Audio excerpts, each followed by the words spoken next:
আসসালামু আলাইকুম প্রাণপ্রিয় কলিজার বন্ধুরা, আমাদের ফ্যান ফলোয়ার ভাইয়েরা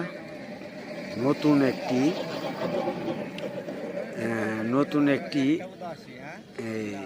আঁশের খাবারের জন্য এই যে দেখেন অনেকক্ষণ যাবৎ এই জায়গাটাতেই তারা খাওয়ান পাইছে, তো এই জন্যই তারা এই জায়গাটাতেই লড়তেছে না। এই যে দেন আমরা অনেকক্ষণ সময় তার দেখছি, এখন আর কি ভিডিও করতেছি। এই যে দেখবেন আমাদের প্রাণপ্রিয় কলিজার বন্ধুরা যে যেখানে আছেন সবাই আশা করি দেখবেন। এই যে হাঁস, এই যে দেখেন একটা লাইক দিবেন আর একটা কমেন্ট দিবেন, কমেন্ট আছে যে ফুটকারি কমেন্ট ফুটকা